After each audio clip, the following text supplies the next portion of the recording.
Narrated by Abdullah. Allah's Messenger, peace be upon him, the truthful and truly inspired, said, "Each one of you collected in the womb of his mother for 40 days, and then turns into a clot for an equal period of 40 days, and turns into a piece of flesh for a similar period of 40 days, and then Allah sends an angel and orders him to write 4 things, means his provision, his age, and whether he will be of the wretched or the blessed in the hereafter. Then the soul is breathed into him.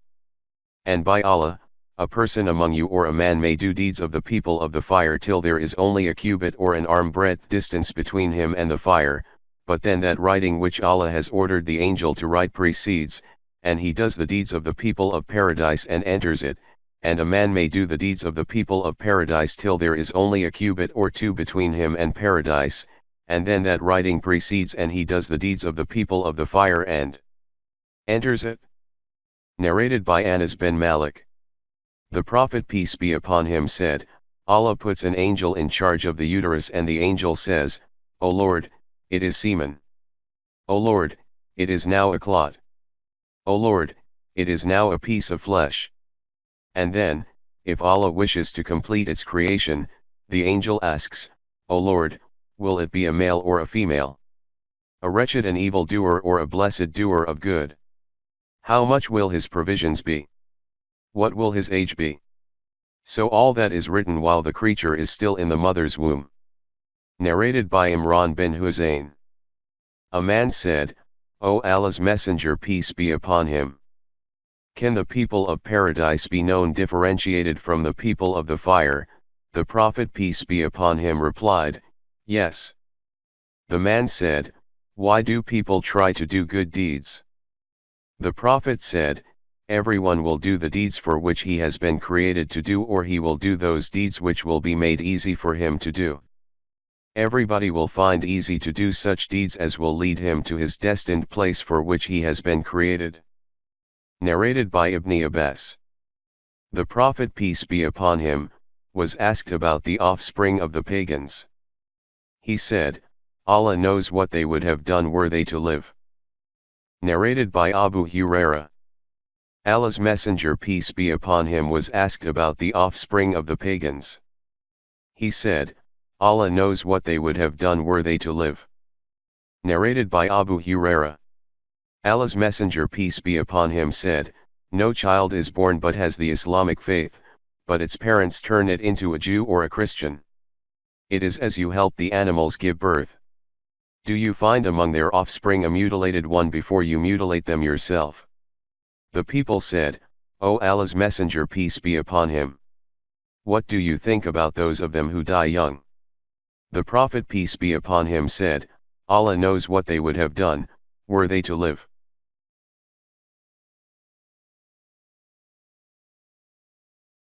Narrated by Abu Huraira.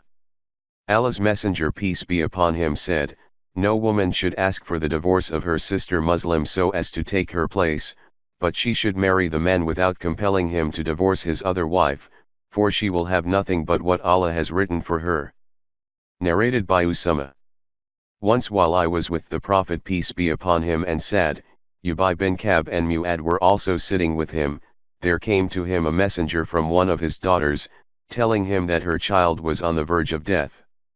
The Prophet, peace be upon him, told the messenger to tell her, "It is for Allah what he takes, and it is for Allah what he gives, and everything has its fixed time limit. So she should be patient and look for Allah's reward." Narrated Abu Sa'id al-Khudri. That while he was sitting with the Prophet, peace be upon him, a man from the Ansar came and said, "O Allah's Messenger, peace be upon him, we get slave girls from the war captives and we love property. What do you think about coitus interruptus?" Allah's Messenger, peace be upon him, said, "Do you do that? It is better for you not to do it, for there is no soul which Allah has ordained to come into existence but will be created." Narrated by Hudhaifa. The Prophet, peace be upon him, once delivered a speech in front of us wherein he left nothing but mentioned about everything that would happen till the hour. Some of us stored that our minds and some forgot it. After that speech I used to see events taking place which had been referred to in that speech, but I had forgotten them before their occurrence.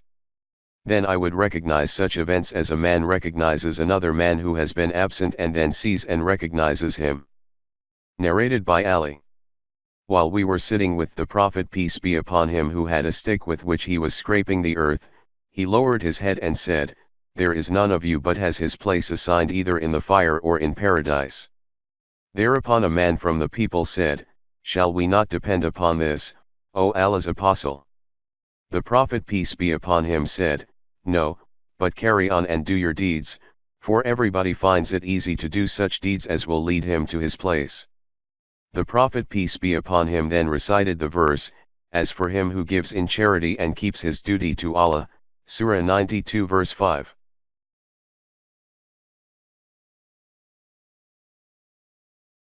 Narrated by Abu Huraira. We witnessed along with Allah's Messenger peace be upon him the Khaybar campaign. Allah's Messenger peace be upon him told his companions about a man who claimed to be a Muslim. "This man is from the people of the fire." When the battle started, the man fought very bravely and received a great number of wounds and got crippled. On that, a man from among the companions of the Prophet peace be upon him came and said, "O Allah's apostle, do you know what the man you described as of the people of the fire has done? He has fought very bravely for Allah's cause and he has received many wounds." The Prophet peace be upon him said, "But he is indeed one of the people of the fire." Some of the Muslims were about to have some doubt about that statement. So while the man was in that state, the pain caused by the wounds troubled him so much that he put his hand into his quiver and took out an arrow and committed suicide with it. Off went some men from among the Muslims to Allah's Messenger peace be upon him and said, "O Allah's Messenger peace be upon him, Allah has made your statement true. So and so has committed suicide."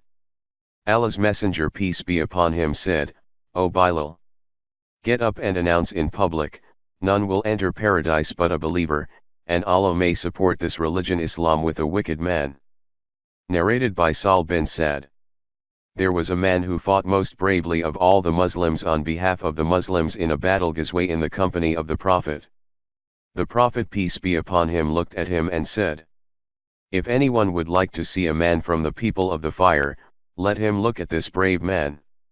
On that, a man from the people Muslims followed him, and he was in that state, means fighting fiercely against the pagans till he was wounded, and then he hastened to end his life by placing his sword between his breasts and pressed it with great force till it came out between his shoulders.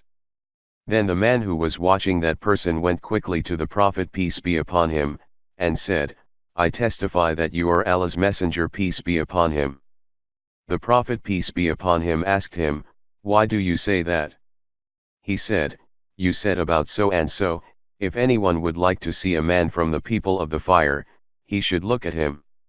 He fought most bravely of all of us on behalf of the Muslims, and I knew that he would not die as a Muslim martyr. So when he got wounded, he hastened to die and committed suicide."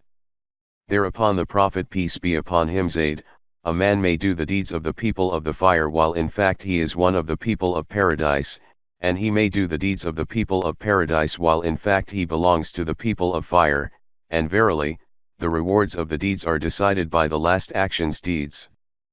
Narrated by Ibn Umar. The Prophet peace be upon him forbade vowing and said, "In fact, vowing does not prevent anything, but it makes a miser to spend his property." Narrated by Abu Huraira.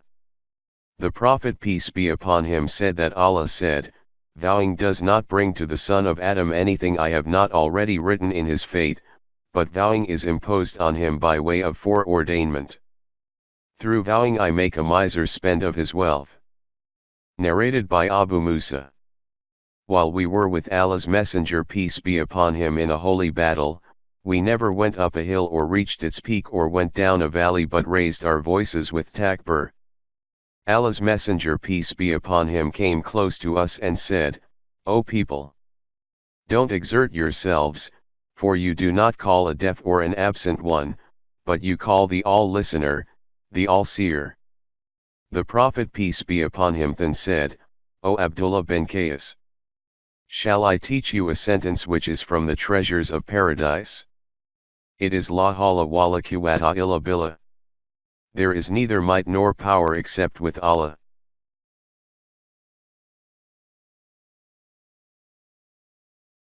Narrated by Abu Sa'id al-Khudri.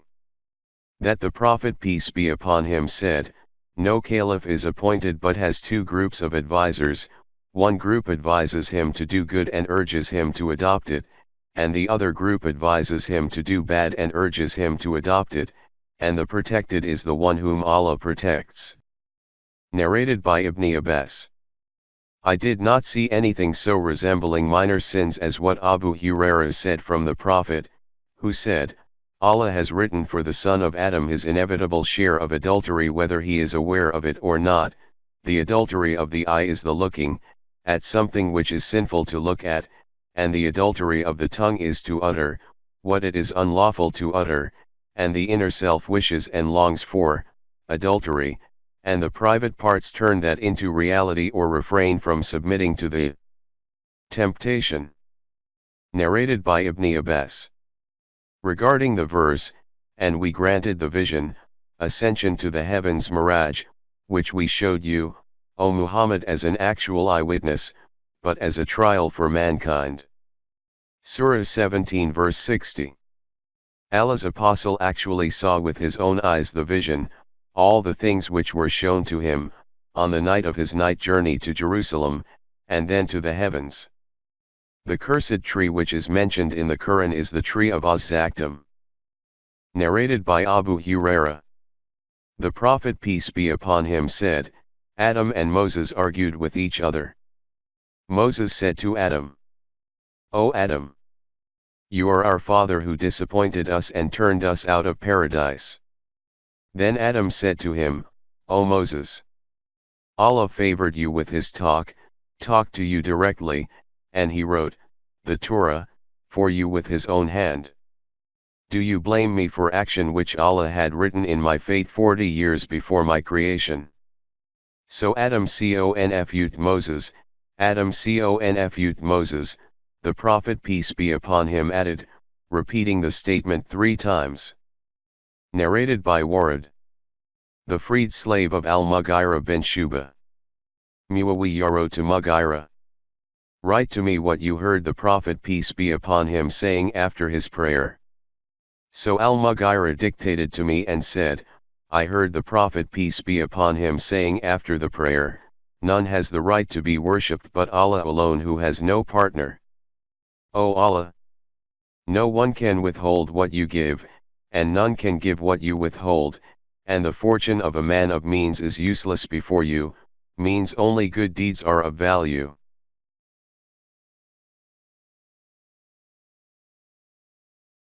Narrated by Abu Hurairah.